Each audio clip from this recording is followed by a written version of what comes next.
right. Well, good morning and good afternoon, everyone, and welcome to today's Exploring by the Seat of Your Pants event. My name is Joe Grabowski, and I'll be your host for today. If you've been tuning in this month, you know that we have kicked all the men out, and we are hosting women in science, exploration, adventure, and conservation. It's been an absolute blast so far. We've been bouncing around the world, meeting all kinds of amazing women, sharing their stories, and learning about some of their expeditions, their adventures, their research, some of the projects that they're really excited about. So it's been a lot of fun. We've got classrooms joining us from across North America today. So I want to give a shout out to all the groups I see tuning in via YouTube and starting to send in some questions. Introduce yourself in that chat, and then let's leave it for questions for Adele when the time comes. And a shout out to our camera classrooms. Great to see a group of classrooms joining us live today, and we'll bring you in for a little Q&A action shortly. All right, really excited to have Adele Luta joining us today. She is supporting the exploration, spacesuit, and lander integration for NASA's next missions to the moon. So over the last 19 years, her background in physics has empowered her to support multiple domains, including human spaceflight, defense, and healthcare. Through her work, she's been training astronauts for spacewalks on mockups of the International Space Station at Johnson Space Center in the Neutral Buoyancy Lab. So this is, I believe, it's the largest indoor pool on the planet, or was at one point. So Adele will have to tell us if it still is. She's also really passionate about sharing science and inspiring others to pursue STEM careers. So I'm going to bring Adele in live with us now. There we go. Hey, Adele, how you doing today? Hi, I'm doing great. How about you? All right, great. Great to see you. Excited to have you share a bit of your story and your STEM work with our classrooms today. And, you know, that question at the beginning, I was trying to find it online. Is it still the largest indoor pool in the world? Do you know offhand? So I think there is a private one somewhere in the Middle East that might be larger now, but it is definitely the largest one that we do any training for space in. Well, as a diver myself, I'm wildly jealous. It looks like an amazing playground to dive in. But we're excited to let you take over for a bit. And I'm looking forward to taking some questions from our classrooms. That sounds great. And I usually do a pretty interactive presentation. So Joe's going to help me out with the chat here. So if I ask a question, you know the answer, he'll let me know. And then I'm looking forward to you guys' questions at the end. So thank you so much to Exploring by the Seat of Your Pants for having me today. Good morning, good afternoon, good evening, wherever you are in the world. I'm so excited to talk to you guys today and hear from you as well. And I don't, just for where I am in the world, I am at home, like many of you, trying to stay safe in this pandemic. I'm actually in a small town that's between Washington, D.C. and Baltimore. So if you've gotten a lot of snow, we did too. And just keep being safe out there. I know it's tough to be home, but events like this are exciting to connect with you guys. So what are we talking about? Where are you guys going to go in the future? Oh, my slides, hang on. There we go. So if you were on the surface of Mars, this is what Earth would look like to you. I don't know if you guys have seen Mars in the sky. It's pretty exciting to call out all the planets and the constellations, but Earth is pretty far away, and this is where we're going. This is where we want to explore to. So in order to do that, we need a lot of steps before then to make sure we're prepared and we're safe and we're ready to go. And one of those steps is going to be going to the moon. So my generation, we're working on going back to the moon. Your generation and future generations are definitely going to help us go to Mars. So be excited about that. We're going to talk a little bit today about what it's going to take to get from here to there and what we need to work on to get there. All right, so if you're passionate about space exploration, I just want to open up and say that in order for us to get there, it's going to take a lot of different types of people.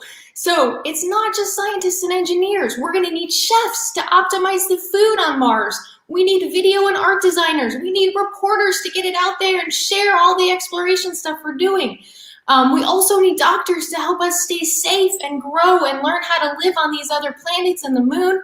And of course, we need pilots. So if you're interested in flying, that's always going to be something we look to for explorers. And then so many types of engineers. So anything that you're interested in, NASA's interested in, you're going to be able to help us to explore, and also for private spaceflight. So don't worry about that. That is your passion combined with human spaceflight or even scientific spaceflight. We will find a home for you. All right. So for me, that home was being a physicist. I loved math growing up. This is a picture of me as a little girl. My family would, we lived in Chicago back at that time, and we had a boat and we'd go sailing for weeks on end. And it was so much fun. And I remember my dad talking about the stars in the sky and how they're really powerful and really a lot of energy, but then they're also beautiful, but they're also mathematically, because of gravity and all the different forces in the universe, early explorers used them for navigation. And so that was the first point where I realized that physics would be taking the math that I was good at as a little kid and being able to do something with it. And so as I got older, I was able to go and work at NASA Johnson Space Flight Center during the Shuttle and International Space Station assembly. And the particular area that I worked for was the spacewalks, the extravehicular activities. So getting the astronauts ready, training them. You can see me, I'm here by the side of that pool that we just mentioned, and making sure that they were safe while they were doing it. Space is a very dangerous environment. And so part of what I was able to do becoming a physicist is not just my day job, but the money I make as a physicist allows me to play too. So part of that is I'm a scuba diver and I also fly airplanes. And part of the scuba diving, which started off being a hobby, was actually part of the way that I got the job at NASA Space Flight Center. The manager called me up, she had seen my resume, and she had said, hey, you know, we have these jobs and we're looking for people who also dive. So I never thought that I would be combining diving with my job as a physicist, but I did. So I just encourage you guys that pursue your hobbies, be excited. Even if it's not the main thing you want to do, you never know when it intersects and when it comes together. And it's just important to just be well-rounded and pursue those interests. So keep doing that, keep being excited about all different types of things, because you never know when it's all going to come together. All right, now part of human exploration is we have a crew of 6 international astronauts. We actually have a little more than right now because of the Dragon that went up. But this is a test bed that allows us to explore near to Earth, so not quite as risky as, say, going to Mars, but to get a lot of the biological data, grow food, do other things that we're going to need to make that journey. So all of this data that we're collecting as scientists and engineers allows us to then help you in the next generation go to Mars. And what are the vehicles that are going to take us to Mars? So Orion is the crew capsule that's going to take us there. And then one of the teams I'm working on is the Dynetics Human Lander, which is at the bottom there. So that we are designing right now, which is very exciting. And we're designing the ladder. We're designing what we call the crew module, which allows us to go inside and live. You can see solar panels there. And so part of this is going to be to learn how to live on the moon. So eventually we can take those next steps to go to Mars. Now for me, my specialty is extravehicular activities, and I'm really excited that we are going to be walking again, which right now when we do a spacewalk, as you can see here on the slide, we walk with our hands because we're in microgravity. But eventually when we go back to the moon, we're gonna walk again like you walk on the Earth. And so to do that, I have brought a friend with me. This is my friend Molly, and Molly is wearing a spacesuit and she helps me talk through that. So part of the spacesuit is a couple of different things. First question is, why do we put Molly in the spacesuit? Why do we go outside at all? It's so dangerous, right? Why don't we just stay back inside our crew module where it's nice and safe? Well, in order to go ahead and live on other parts, we're gonna need to do spacewalks to assemble all of the different habitats and make a bigger habitat that we can live in. We'll want a garden, we'll want some kind of a gym so we can work out, we'll want a place that's like a kitchen and a sleeping area, and we're gonna need spacewalks to assemble those habitats, just like we did for the International Space Station. Another thing is, spacewalks allow us to collect data, scientific data, that we can send back to Earth and also analyze on those planets or moons to understand more about our universe, which is very exciting. So even though it's dangerous and even though it takes a lot of stuff to go outside, it's really important that we do these spacewalks. Now, what are spacewalks like? Are they hard? Are they easy? They're pretty hard to do. You have to be physically strong. You have to work out. You have to eat well. You have to sleep.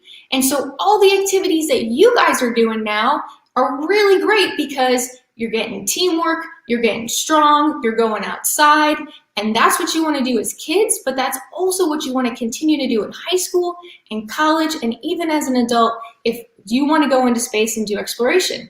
And that's true of a lot of the scientists that go out and do field work. Even to scuba dive, you have to be healthy and strong and rested.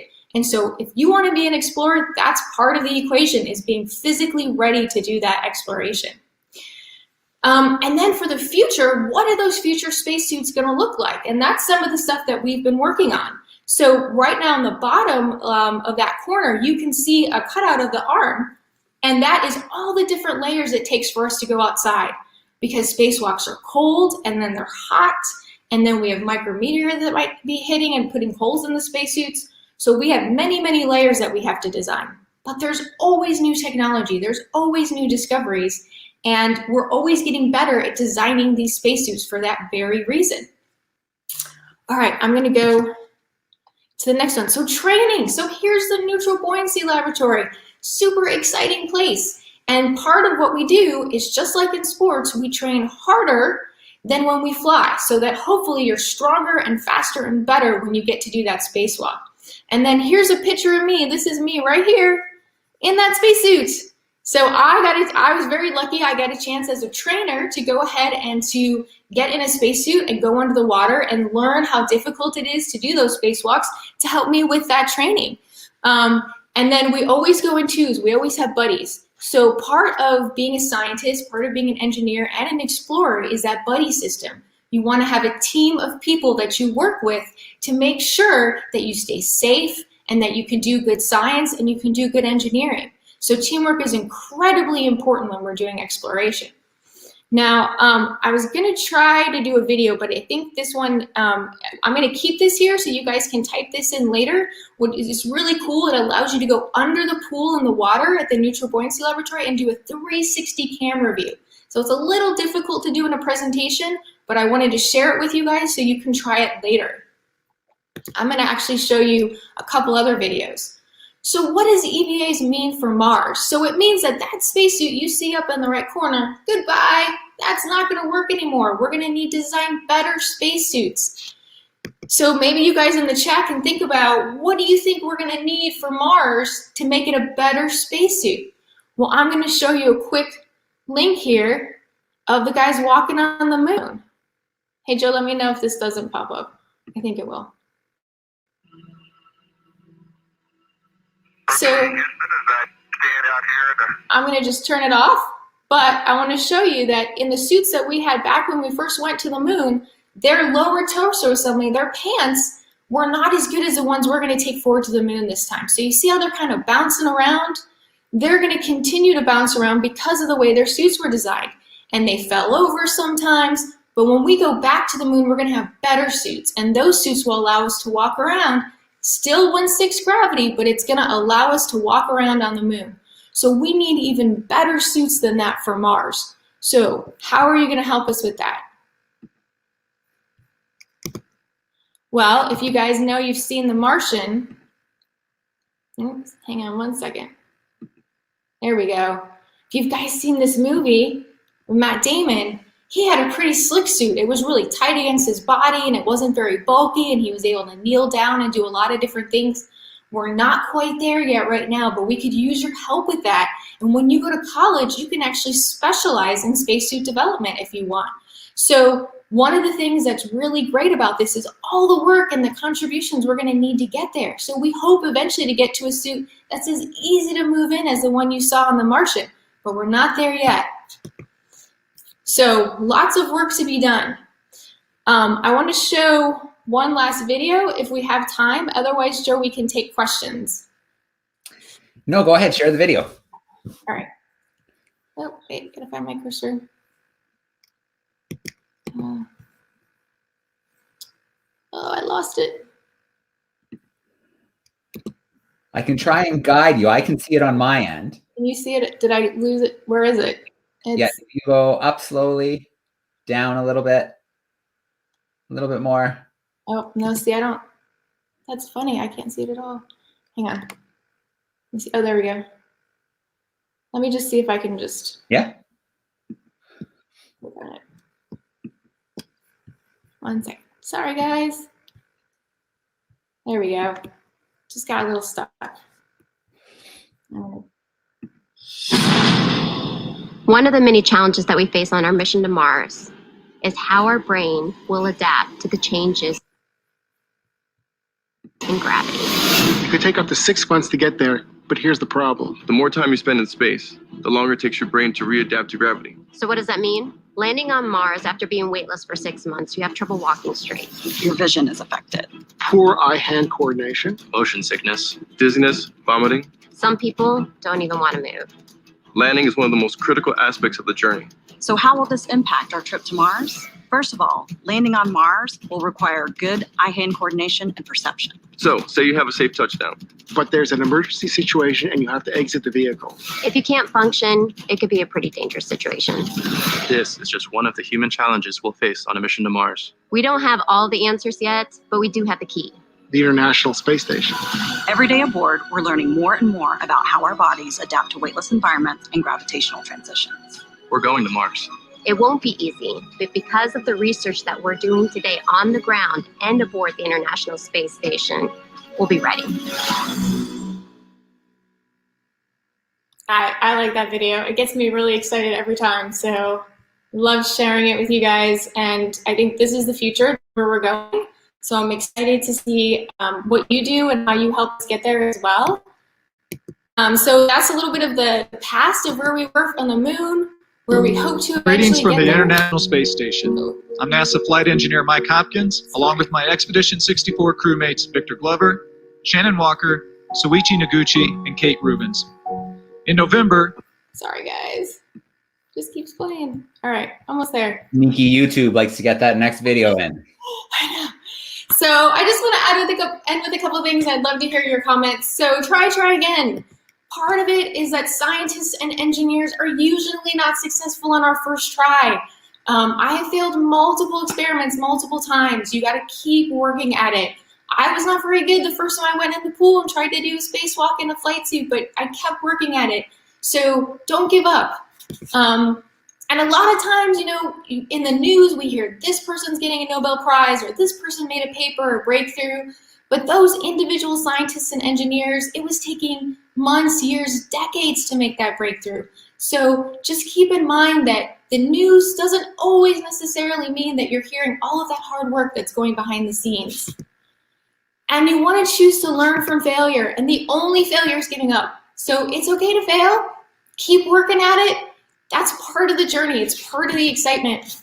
I want to thank If Then, who helped fund some of the work that I'm doing, AAAS, NASA, of course, for those exciting videos, and then Core Restoration, which is a group that we didn't talk about too much today, but it's a group that I volunteer with to help repair the oceans. And it's exciting for me to keep doing that as part of my hobbies and fun things that I get to do.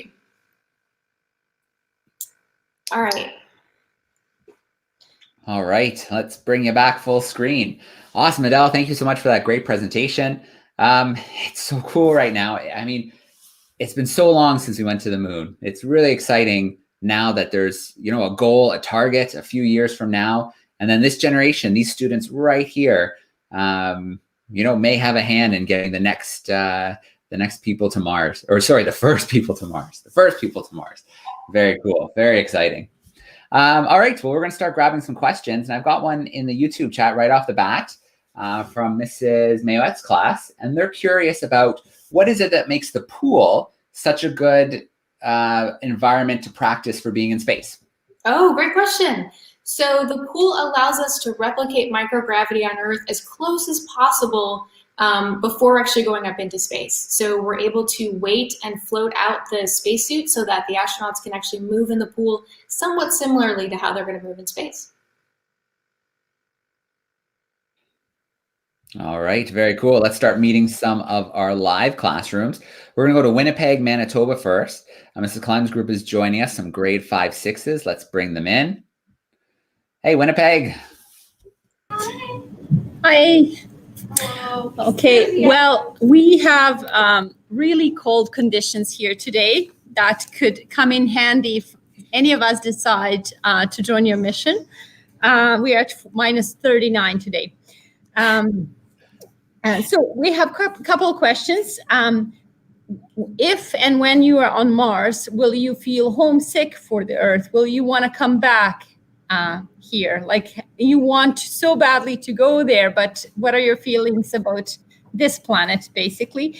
And how close are we to Earth to be affected by gravity? Like, how close are you coming to Earth to be affected by Earth's gravity? All right, that's a great question. So the first one, as far as exploration, when you are exploring, there's two parts to that. One part is that it's kind of like a vacation, a work vacation, where you're excited to go and you're excited to train for it. But of course, you know, even sometimes when you're on vacation, you get homesick. You miss your bed, maybe you miss your toys. And so eventually, so there is probably going to be a homesickness aspect. But the other part of it is talked about teams. So the astronauts that are going to train together to go to Mars are going to build their own team.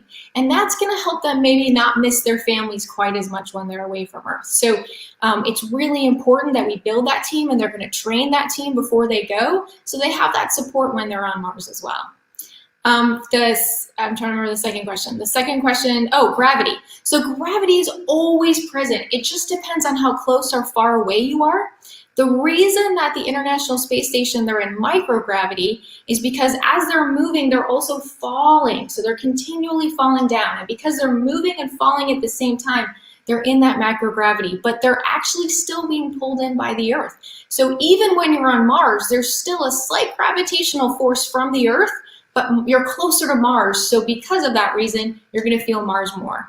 I don't have the exact number for you, but that's one of the reasons why we have microgravity on the space station.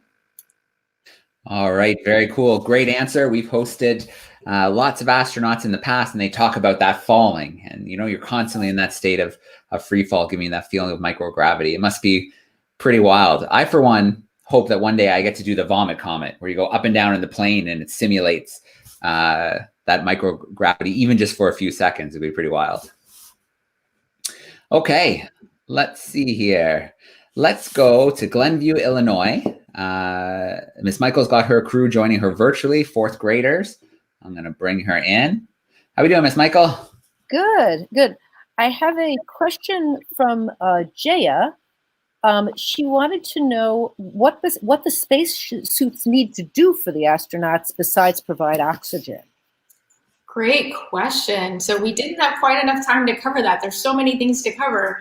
But the spacesuits actually have to provide pressure, because there's no pressure in the vacuum. So besides just breathing air, we actually have pressure that helps us balance. It has to provide cooling and heating to keep us in a comfortable body temperature. It also provides a removal of any kind of humidity or other toxins that come into the air. And then the suits also provide them the ability to have some safety if they have to go to the bathroom, because the spacewalks are several hours long, and so they have that, and they have water. They have a bag of water. One last thing, it provides them communications. So they have a radio, and they're able to talk to NASA and to each other. Okay, another great question. I'm just looking here in the chat, and a few students made some suggestions about things they thought future spacesuits might be made of. Some thought maybe Kevlar, some thought maybe some form of copper fiber or something. But we have some grade ones who are tuning in, Miss Minha's crew, and they're wondering, what kind of material are the current spacesuits made of? Many, many different types of materials. They're actually textiles, which means they're woven threads to actually make them stronger. So there's an inner bladder, along with there's some thin kind of metal sheets that allow for that connection. And then at the very top, we have a very strong textile that allows for thermal protection and micrometeor hits. And then also, so it's not just cotton. Basically, it's not cotton. It's a very specialized material, and the spacesuits, you can imagine, are very expensive, but they are worth it because they keep us alive. So, all right, very cool. Let's go to another one of our live classrooms. Mr. Kite's group, they are joining us from Kingston, Ontario, grade 6-7s. Let's bring them in. There we go. How are we doing, Kingston? So my question is, how do you get enough oxygen on the ISS? How do you get enough oxygen? It's a great question. So we actually flew tanks of oxygen and nitrogen And those tanks, we have to be very careful with them and conserve them, because that's how we refill the air, especially when we have to depress the airlock to go outside. We actually try to pump most of that air back in to save it, to conserve it. But the International Space Station the Space Shuttle brought up the tanks of oxygen and nitrogen, and astronauts did spacewalks and assembled those tanks outside. So what we have is what we have to be very careful with for the future. All right, and I think that's another really cool thing about the space station, whether it's water and to some extent the oxygen, there's a real push to recycle and use everything and keep, nothing wasted. Nope. Okay, let's grab another one of our live groups. Let's go this time to Mrs. Holt's students. They are in Innisfil. Looks like some 5th graders, and it was so cold where they are today that school was canceled. So let's bring in Mrs. Holt. She's representing her class virtually. Hey, Mrs. Holt. Hi. My question is from Quinn, and she was wondering, how long does it take to do all the experiments before an astronaut is ready to go to space? So exactly. So the training that they do, which some of it is training on how to do the experiments, can take a couple of years. When astronauts get in and they're brand new astronauts, they have 2 years to do training to kind of prove that they're eligible to be full astronauts. So they're called astronaut candidates. And then once they pass those 2 years of evaluations, they can get assigned a flight. And then once they get assigned a flight, they go into several years of training. Now, the ones that go to the moon and Mars are going to have probably even more training, because we'll have a communications delay and we'll need those astronauts to be somewhat independent of mission control to get the experiments done that we need. Also, I'll mention that astronauts are scientists or pilots. So for the teams that we do on the exploration, there will be a certain amount of training they'll get through college and their career that we'll expect them to come in with and help as part of the team.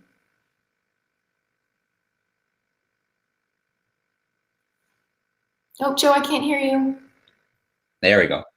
Mrs. Dolahan's group, this is from online. They're wondering about the process of testing a spacesuit. So once one's built, are there pressure tests, temperature tests? What kind of tests does a suit have to go through? There's so many tests. Yes, absolutely. There are multiple types of engineers. There's material sciences. We have structural engineers. We have just thermodynamics. So all different types of engineers that are working together to incorporate the initial designs. And what we do initially when we're building a new suit is we have modeling software that helps save us money during the testing. So they model and do a lot of this computer programming modeling that you learn in college, and to make sure that we think our design will be okay. And then we build a prototype, and the prototypes are tested many, many more times over. In fact, we test them until they fail because we want to know where they're going to fail. And then we're able to finally build the suits that are going to go into space. And even when we build those suits, we make sure that there's no leaks and everything is structurally sound. And then they finally get to fly. All right. I imagine some of those tests where you push to failure level could be pretty spectacular sometimes. Yes, well, luckily there's no one in them. So that's probably really important. Yeah. All right. Let's see. Let's bring in Mr. Smith. His grade 5, 6s are in Kitchener. How you doing, Mr. Smith? Hey, we're doing really well. We've been really excited, and I have a board of about 30 questions up there right now. But we would like to know how many times someone might have to practice a spacewalk before they feel that they're comfortable to go out and do that. And what would be the mechanical process of changing the gravity so that, you know, they would feel what it's like on Mars versus the ISS versus the moon? Great questions. Yes. So they do spacewalk training as part of their first 2 years as an astronaut candidate, and they have to pass a minimum amount of skills that they can do in the suit before they graduate for full astronauts. And so they're able to get training, and then we're also able to say, look, we think you're doing a good job, you're ready to go. I think for any type of mission, there's always, I've talked to astronauts, I've trained them, there's always some level of nervousness, which is excitement nervousness about doing a good job. So are you ever really ready? I think we know they're ready as trainers, but they're always very careful, they're always very safe. But obviously we do our best to train them, and they have many, many runs in the Neutral Buoyancy Laboratory and many hours of classes before they ever are signed off to fly in space. And then for gravity, what we're doing now in the Neutral Buoyancy Laboratory is we're actually adding weight to the spacesuits in a way that replicates that 1/6 gravitational pull on the moon. So you'll see there's some new videos, I can send them to Joe to add to the end of this presentation, where the astronauts are walking at the bottom of the pool, which is so funny to me because when I worked with them, they were always like floating in the pool, and it seems really weird that they're walking on it. But part of that is we can replicate now that 1/6 gravity and 1/3 gravity. We also have a trainer called Argos, which is allows us to another building at JSC to off-weight the suit, and they can kind of walk on the surface, but they have kind of pulley systems that lift them up to replicate that gravity. Let's bring in Miss Thompson's group. They're joining us in Peterborough. How are we doing, Miss Thompson's group? All right. What was the best part for you of being in a spacesuit for the first time? Best part. That's a good question. I've never gotten that question before. You know, I think just the experience and the challenge of it. I really like physically and mentally challenging things, and to try it out, to try out those aspects of, could I last in the water for several hours? Could I translate along the paths and do the same tasks I'm asking the astronauts to do when they fly in space? That was the best part for me. So I like doing really physically and mentally challenging things. I'm a triathlete. I ran cross country in college and high school. And so I do like doing these kind of longer endurance things. And I think that was the fun part. But I mean, just being in a spacesuit for me was exciting. So it's like being in your favorite sports car, or, you know, just kind of any of those things. For me, it was really cool to be in a spacesuit too. All right, awesome. We've got a kindergarten class who's tuning in from Ottawa, and they're the Squirrel Group. So shout out to them. They're wondering along the lines of the spacesuit question, when you were, you know, you haven't been in space, but the water can be very similar. Did you feel like you were flying when you were in the suit? Flying. You know what? So that is a great question from my kindergarten class. So actually, when you are in the suit itself, you still feel gravity. If you were to be in the suit in the International Space Station outside, you actually float in the suit, so you do feel like you're flying. But unfortunately, in the pool, you still get kind of pulled down. We have all this padding we pack you in with. However, I will say that's what's really cool is when they weight you out in the pool. So they create this effect, this neutral buoyancy effect of being weightless. When you start to translate hand over hand, you kind of fly along the space station, and that's a pretty cool feeling. So, yeah.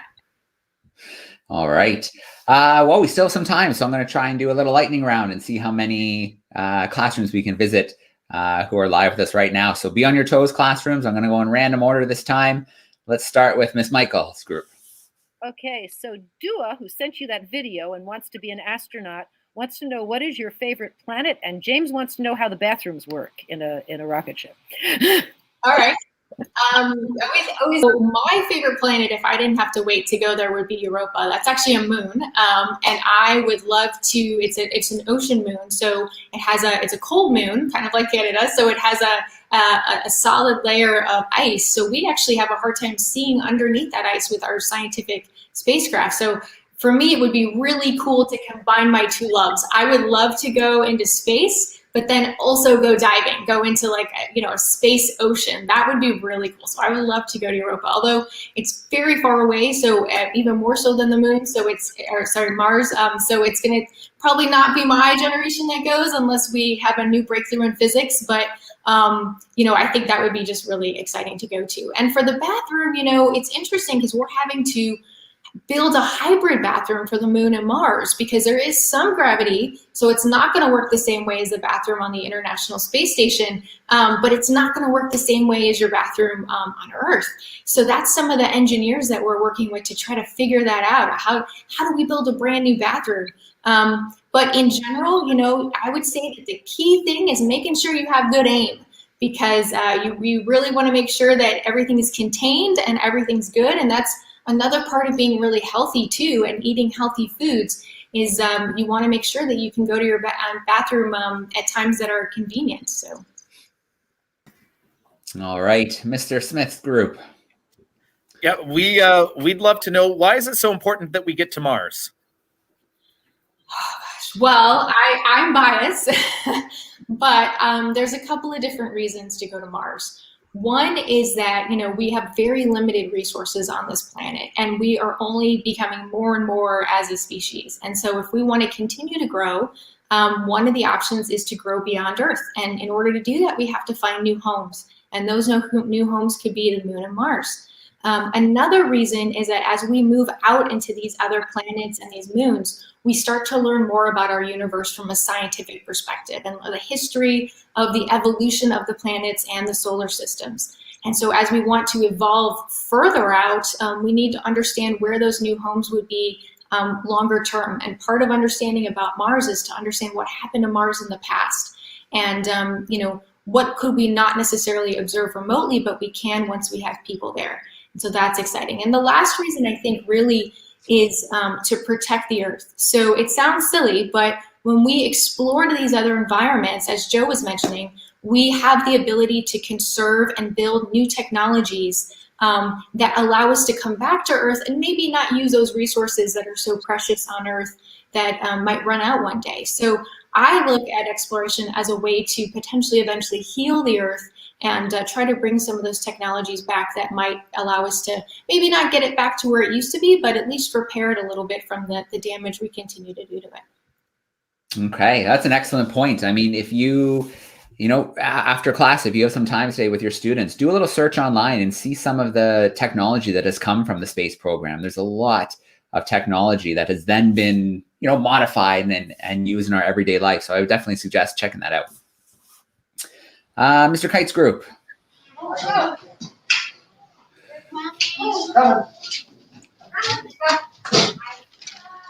Is the microphone on? Okay.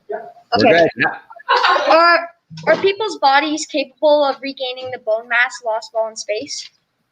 That's a great question. So there's two parts to that. One is that we try not to lose the bone as much as we used to in space. We're a lot smarter now because of the International Space Station with the exercises that we do. So they actually do a lot of weight training, and that weight training allows us to kind of trick the body into thinking there's still gravity up there, and in that way we actually still work our bones hard, and so we don't have as much, astronauts don't have as much bone loss when they're on the International Space Station, which is good. So you heard me mention earlier about having a gym on the moon. We're probably going to have a gym on Mars because we want those astronauts to have the option to come back to Earth if they want, and in that case we need them to stay really strong. The other piece about the bone mass is the astronauts do have a repair ability when they come back down, but some of the research has shown that the bones don't repair in the same way as they did when you were growing up as a kid. So really for us, they do recover to some point, but we want to make sure we decrease that bone mass in the first place, the loss, as much as possible. Joe, you're on mute again. Sometimes I take myself out and it mutes me. Okay. Spinning the wheel. Let's go to Mrs. Holt's group. Hi. I was just wondering what advice you would have for students who are interested in careers in space or space exploration. Yeah, it's a great question. So for me, when I was younger, in middle school, high school, I read a lot. I loved reading different books. I went to the library. Now you can get so much online. There's so many open lectures for free on topics. So you could search any number of topics, and I would say go to, a STEM resource or even a university. University professors are giving free lectures. A lot of conferences are open, and it's okay if you don't understand all of it. It's fine. As scientists, we have to hear words and hear terms many, many times before we fully grasp them. I've studied concepts again and again, and that's the part of learning. So it's never too early to start reaching. It's never too early to start learning outside of what you're learning in school. It just helps you kind of put all those pieces together as you get older. The other thing is to realize that you want to take the things you really love. Like I love math and physics, and so I took those classes as AP classes in high school, and I continued to take them in college. I found a college that I felt was really for me. It felt like home, but it was also very challenging. So it was a balance of finding something that I wouldn't be so homesick when I moved away from home, but also I knew was going to really push me to be the best. And so you want to find that in a college, I think, find a good, solid science program, but also take other things. So as I mentioned, you want to be well-rounded. The university I went to had a technical writing course, which up until that point, I thought writing was poems and stories, which was great in high school.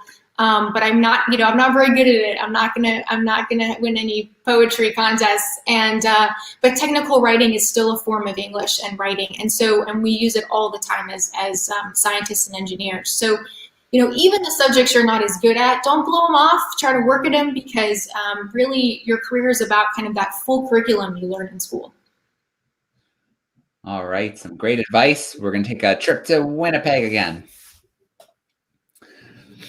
Okay, we have a couple of questions again, Adele. Is there another planet that you really like that you would like to visit besides Mars? And second, you talk about teamwork and that being very important. So when you have some downtime with your crewmates, what is something that you keep yourself occupied with? Oh, that's a great question. Yeah. So, I think for another planet, I would love to go to the moon. Even though I was not alive when we were landing on the moon, that's something my parents talk about. I've always loved the moon. I've always been intrigued about it, and I would love to go. I'd love to go to Mars too, but I have kind of a special love for the moon. So that would be my closer one that I would go to.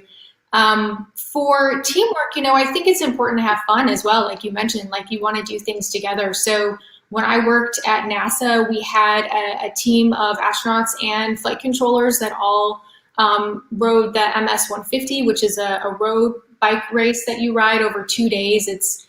We rode it from Houston, Texas to Austin. So it's 180 miles that we all rode together. And, it's really fun to do those physical activities. So a lot of times we're getting out, we're moving, we're doing things, we're playing team sports, and that's really fun as well. Okay, one more class to peek in on Miss Thompson's group. You can have final question. Chase. Since you train astronauts, what's something that you have to do to get into space? Like, what do you have to do throughout the training? That's a great question. Well, I think in general, what I look for in a really good astronaut is someone who can listen and ask really great questions. So when I'm training someone, it's important for them to be communicating with me. I'm not always just talking to them. You probably guys experience this in your classrooms. That interactive part of learning is really important. So I look for an astronaut that can identify what parts they're understanding and then what parts they're not understanding and they need more clarification or need to talk about a little bit. And at the end, when they're ready for that mission, then I know that they've really captured that all information. So be a good listener, but also don't be afraid to ask questions on the areas you want to spend some more time with. Joe, you're on mute again. I have an interesting question here from the chat. And amazing. This has come up a few times. And they're wondering, do you think that there would be a plan for people to take animals to Mars in the future? Oh, I hope so. I'm a dog person, so I would love to take my dog. But, I think and we do take animals. A lot of the animals actually help us with some of the scientific experiments. Well, I was working a shuttle flight and they took some spiders, and you can actually search this. It's like spiders in space. And the spiders go up, and at first they had a really hard time making a web. It's like a really kind of weird looking web, but they are so kind of OCD that they're going to make their web perfectly. And so they take it down, and the next morning they try again and they try again. And by like day 3, they're like jumping off the walls to the other side, and they figured this whole microgravity out, and they have this beautifully, perfectly formed web. So we already take animals for experiments to help us, but yes, hopefully it would be fun to take kind of pets and more things in the future. All right, very cool. I look forward to seeing potentially what the dog spacesuit might look like for taking the dog out for a nice walk on Mars. Awesome. All right. Well, I want to start out with a shout out to the YouTube crew today. Thank you for sending in so many great questions via the chat. A huge shout out to all of our camera groups. You guys were awesome. Great to see some student faces and hear some of your questions. And then Adele, great presentation, great Q&A. Thanks so much for joining us and sharing. Absolutely. It was my pleasure. All right. Well, just a reminder to all the educators tuning in, we have lots more events this month. You can tune in and check out. Friday is a special day. We have 15 live events, 30-minute events during the school day. You can join in during the beginning of our Women Blaze Trails Festival, and then it goes on all weekend. So you can check out some events with your families. And you know what? Let's just bring everybody in because we have so many students today. It's fun just to kind of bring the students in and let them say a big goodbye before we sign off. So here we go. I know there's Smedge. Thank